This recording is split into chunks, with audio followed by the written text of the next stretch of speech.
আপনি মোবাইলটা রেখে দিন। আমি কি করব, জাস্ট আপনাকে হালকা করে একটু নিচের দিকে নামানোর চেষ্টা করব। আপনি ডান হাত উঁচু করে তুলুন আর ডান পাটা উঁচু দেবেন, ব্যাস। ডান পা উঁচু করে বাঁ পাটা এগোবে না। এই দেখুন, আমি জাস্ট আপনাকে হালকা করে নিচের দিকে নামাবো, আপনি পড়ে যাবেন, অসুবিধা নেই। জাস্ট ফিল সাইডের দিকে টানছি, ঠিক আছে? রেডি? ফিল করুন।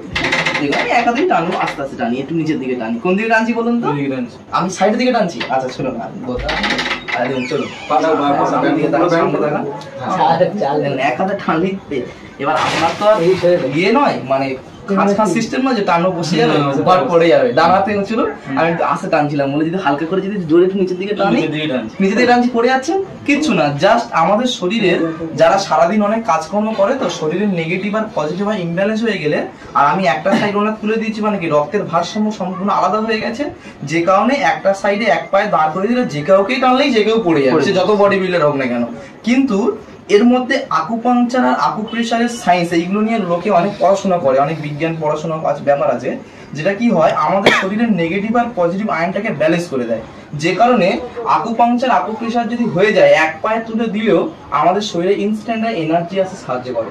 আর আমাদের সমস্ত শরীরের নার্ভ সিস্টেম যেহেতু ব্রেনের সাথে অ্যাক্টিভ করা, তো যে কারণে এটা যদি ডান হাত দিয়ে ধরে থাকুন, ডান হাত দিয়ে ধরে থাকুন, মেশিনটা হ্যাঁ একটু হালকা ইউজ করুন। এবার বেশি চাপ দেওয়া দরকার, টাচ করে থাকলেই হবে, ধরে থাকুন জাস্ট নরমাল।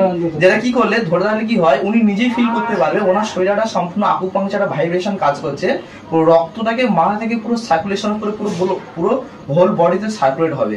এবার ডাক্তার বলছে যে আমরা অনেকে কি করি, ওষুধ খাই পেটে, কিন্তু পেট থেকে ওষুধের অ্যাকশনটা আমাদের বিভিন্ন জায়গায় পৌঁছাবে কি করে, রক্তের মাধ্যমে। কিন্তু আমরা সারাদিন কত আর ব্যায়াম করি, কত চলাফেরা করি, সবসময় বেশিরভাগ লোকের এখন 90% লোকের বসা কাজ। তো এই বসে বসে কাজ করি, যতক্ষণ খাই ততক্ষণ একটু রক্তের মাধ্যমে গিয়ে ভালো হলো, আর ব্যায়াম শরীরে ঘাটতি, ব্লাড সার্কুলেশন মানে রক্ত চলাচলটা কম, যে কারণে আমাদের শরীরে মেন প্রবলেম। কিন্তু আমরা যদি শরীরে আকুপাংচার, আকুপ্রেশার, স্পাইরাল মুভমেন্ট যদি ব্যবহার করতে পারি, এটা ছোট মেশিন, আমাদের এমন এমন বড় বড় মেশিন আছে, একবার জাস্ট চড়ে একটু নামলে মনে হয় সত্যি যেন কি একটা জিনিস যেন চললাম, যা মারাত্মক ডেমো আছে, ঠিক আছে?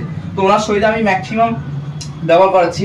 ইভেন এইটা আমাদের শরীরে ব্যবহার করলে আমাদের যে আশপাশে যে আমরা ইলেকট্রনিক ডিভাইস ইউজ করি, বিশেষ করে ফোন, যে ফোনের মধ্যে প্রচুর পরিমাণে রেডিয়েশন থাকে, যে রেডিয়েশন আমাদের শরীরে খুব এফেক্ট করে, ওই রেডিয়েশন থেকেও আমাদের শরীর থেকে পুরো বাঁচায়। কারণ আগেকার দিনে দেখবেন চড়ুই পাখি, বুল পাখি, কত রকম পশু পাখি দেখা যায়, এখন আর দেখতে পাবেন না। কারণ এই যে 4G 5G টাওয়ার উঠছে, এই টাওয়ারের রেডিয়েশনের কারণে প্রচুর পশু পাখির উপর এফেক্ট ফেলে। এগুলো আপনি গুগল সার্চ করলে বুঝতে পারবেন।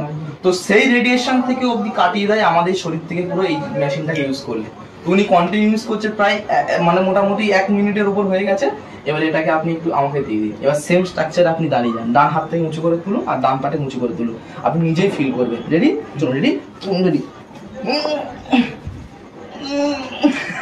আচ্ছা আমি একা টানবো না, আপনি চলে আসুন। আচ্ছা হোক আসেন। আরে আমি তো মিথ্যে নাটক তো করতে পারি, আমি ডান হাত থেকে উঁচু করে তুলুন, টানো। কোনো ইয়ে হয়নি না, কোনো হার্ট বিটেরও হাত দিন তো, জোরে টেনেছি তো, জোরে টেনেছি তো অ্যাকচুয়ালি, তার মানে এই নয়